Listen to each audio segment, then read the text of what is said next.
Ang piece na ito ay nilikha ng isa sa iniidolo ko, si Erica del Rosario. At ang tula na ito ay tungkol sa mga taong walang ibang ginawa kundi pag-usapan ng buhay ng iba. At ang pamagat ng piece na ito ay isang bala. Hindi ka maganda, nagmamaganda ka lang.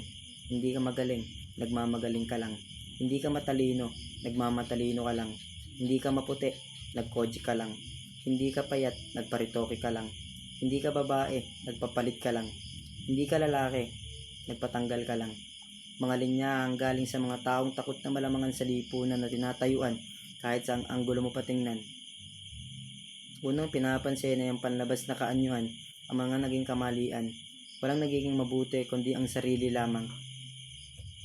Mga taong nagmimistulang talangka, hihilahin ka pababa. Nagmimistulang apoy sa kandila, hihintayin kang malusaw at mawala. Nagmimistulang bato, nababatuhin kang buong buo, maubos lang ang bunga ng iyong puno.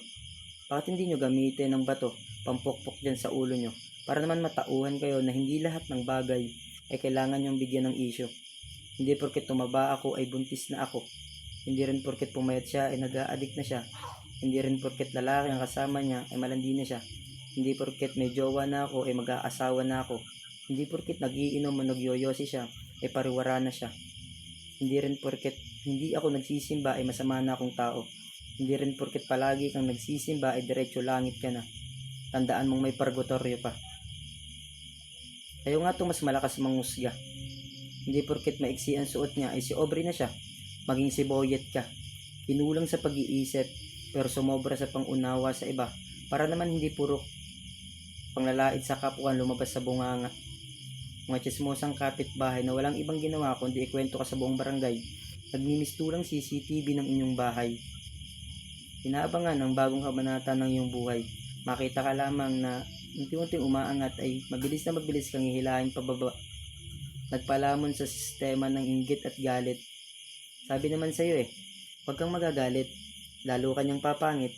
Huwag makampante sa lahat ng sinasabi, iniiba nila ang pangyayari, hindi sila ang kakampi.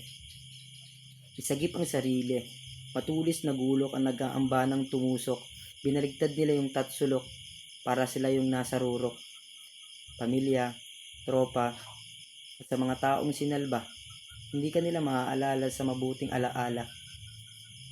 So ang sandala nung walang-wala sila, kapag may bagong kakilala at naging masaya na sa iba, kakalimutan ka na nila. Maniwala ka, sisirain ka nila, maging mabuti lang sa iba. Sinasabi ko sa iyo, hindi lahat ay totoo. Gusto ko lang ipaalala sa iyo, maiksi lang ang buhay. Gumawa ka man ng tama o mali sa iba, ay huhusgahan ka pa rin nila.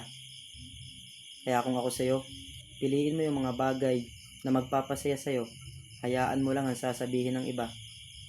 Ang mahalaga, nagpakatotoo ka. Wala namang masama kung hindi ka sakto sa pisikal na kaanyuan o hindi ka kasintalino ng karamihan.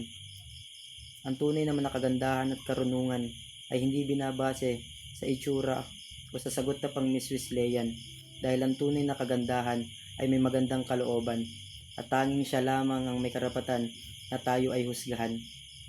Kahit isang bala lang ang aking pinakawalan, alam kong maraming tatamaan. Muli, ako si Jerome Rolyoque.